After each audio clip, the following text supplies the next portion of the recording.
আসসালামু আলাইকুম। স্বাগত জানাচ্ছি আরো একটা নতুন অ্যানালাইসিস ভিডিওতে। তো ভিডিওর শুরুতেই আমরা দেখতে পাচ্ছি যে আজকে এশিয়া সেশনে গোল্ড কিছুটা আপ হয়ে আবারও হচ্ছে বুলিশ হচ্ছে। তো আমরা দেখার চেষ্টা করব যে এই গোল্ড কি আরও বুলিশ হবে নাকি, বা এখান থেকে বা কোনো জায়গা থেকে রেজিস্ট্যান্ট পেয়ে আবারও ডাউন হতে পারে নাকি, ইত্যাদি বিষয়গুলো এই ভিডিওতে আলোচনা করব। তো শুরুতেই যদি ইকোনমিক ক্যালেন্ডার দেখে আসি, তাহলে দেখতে পাচ্ছি আজকে কিন্তু ব্যস্ত একটা ইকোনমিক ক্যালেন্ডার আমরা পেয়ে যাব।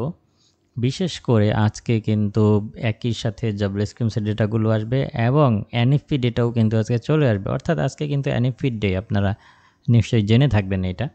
তো সাধারণত এনএফপির নিউজগুলো ফ্রাইডেতে আসে, কিন্তু আগামীকাল ফ্রাইডে হচ্ছে আমেরিকার ব্যাংক হলিডে থাকবে, এই যে দেখতে পাচ্ছেন।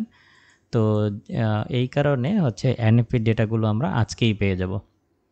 তো আমরা এখানে দেখতে পাচ্ছি যে দেখেন এখানে অনেকগুলো ডেটা কিন্তু আজকে রিলিজ হবে, এনএফপি ডেটা রিলিজ হবে, তারপরে জবলেসের ডেটাগুলোও কিন্তু রিলিজ হবে। তো সব কিছু মিলিয়ে এখানে আজকে ব্যস্ত একটা ইকোনমিক ক্যালেন্ডার আমরা দেখতে পাবো। তো এই এনএফপির আগে মার্কেট রিয়াকশন কি হতে পারে, কিংবা এনএফপি রিলিজ হলেই বা আমরা কি দেখতে পারি, এটাই হচ্ছে আজকের মূল আলোচ্য বিষয়। তো এখানে আমরা দেখতে পাচ্ছি যে গোল্ড কিছুটা বুলিশ হওয়ার চেষ্টা করছে, এবং এই বুলিশ হওয়ার পেছনে যেই কারণগুলো আমরা জানতে পারছি সেটা হচ্ছে যে নতুন করে বাণিজ্য যুদ্ধ যেটা, ওই যে শুল্ক টুল্ক যে ব্যাপারগুলো রয়েছে, এগুলো নিয়ে নতুন করে আবারও অস্থিরতা তৈরি হয়েছে। বিশেষ করে ডোনাল্ড ট্রাম্প যে এই যে চলতি মাসের 9 তারিখ পর্যন্ত ইউরোপিয়ান ইউনিয়নের উপরে শুল্ক স্থগিত করেছিল, সেটা আর নতুন করে বাড়ানো হবে না, বা ইত্যাদি বিভিন্ন বিষয় নিয়ে নতুন করে আবারও বিতর্ক তো শুরু হয়েছে। তো এই বিতর্ক থাকার কারণেই বিনিয়োগকারীরা আসলে একটু গোল্ডের দিকেই ঝুঁকছে বলে এখন মনে হচ্ছে। তো এখন এছাড়াও গতকালকে বেশ কিছু ডেটা রিলিজ হয়েছিল যা ডলারের জন্য নেগেটিভ ছিল, কিন্তু মজার বিষয় হচ্ছে যে যখন ডেটাগুলো রিলিজ হয়েছে তখন কিন্তু মার্কেট নেগেটিভ মুভমেন্ট করেছে। অর্থাৎ ডেটা যখন রিলিজ হয়েছে তখন গোল্ড কিছুটা বুলিশ হওয়ার চেষ্টা করলেও এই 60-65 থেকে সাপোর্ট পেয়ে গোল্ড কিন্তু আবারও ডাউন হয়ে গিয়েছিল। কিন্তু সেই নিউজকে কেন্দ্র করে আজকে বুলিশ হচ্ছে। এটা খুব মজার একটা বিষয়, বর্তমানে এরকমই হচ্ছে। তো যাই হোক, এখন আমার কাছে যেটা মনে হচ্ছে সেটা হচ্ছে যে যেহেতু আজকে অনেক ডেটা রিলিজ হবে, স্পেশালি এনএফপি ডেটা। তো এনএফপি ডেটা রিলিজ হওয়ার আগে গোল্ড এই যে 3360-65 যে রেজিস্ট্যান্স জোনটা রয়েছে, এটা হয়তো ক্রস নাও করতে পারে। হতে পারে যে এখানে বড় ধরনের একটা সাইডওয়ে মুভমেন্ট ক্রিয়েট করবে, এরকম হতে পারে। আমরা এটা যদি দেখি যে এটা পুনরায় এখান থেকে ডাউন হয়ে আবারও 3329কে টেস্ট করতে চলেছে, তাহলে অবাক হওয়ার কিছু থাকবে না। তো যদি এরকমটা হয়, তাহলে আমরা এনএফপি ডেটা যদি পজিটিভ হয় তাহলে পুনরায় মার্কেট ডাউন হয়ে যেতে পারে, বিশেষ করে 3320 কিংবা 3300 পর্যন্তও ডাউন হয়ে যেতে পারে যদি এনএফপির সব ডেটাগুলো পজিটিভ হয়। অন্যদিকে যদি আমরা এনএফপির ডেটায় কিছুটা দুর্বলতা লক্ষ্য করি, তাহলে এটা $3400 পর্যন্ত বুলিশ হতে পারে আজকের দিনে মার্কেট। অর্থাৎ আজকে বিগ একটা মুভমেন্ট আমরা দেখতে পারবো।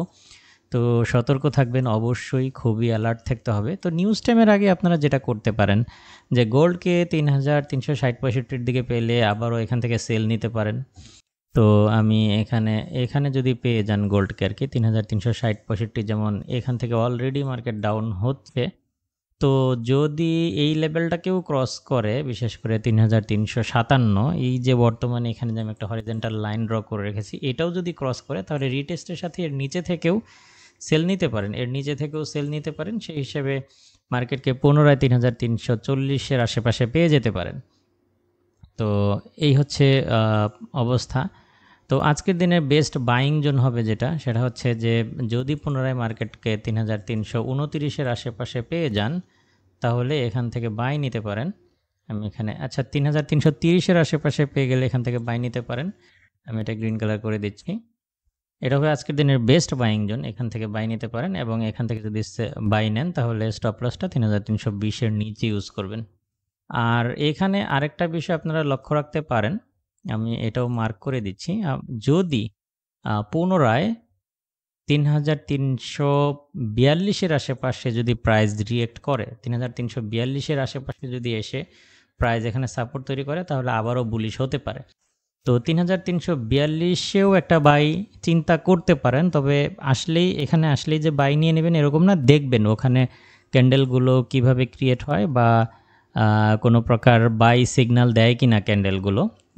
এই বিষয়ে ক্যান্ডেল কনফার্মেশন নিয়ে আমার চ্যানেলে বেশ কিছু ভিডিও রয়েছে, আপনারা চাইলে ওল্ড ভিডিওগুলো দেখতে পারেন।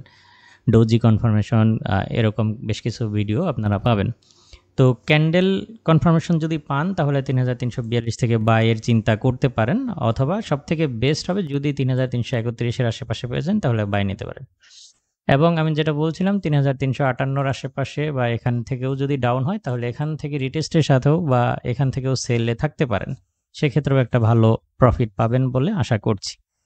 তো নিউজ টাইমের আগে এই হচ্ছে আজকের দিনের অবস্থা বা ট্রেডিং প্ল্যান।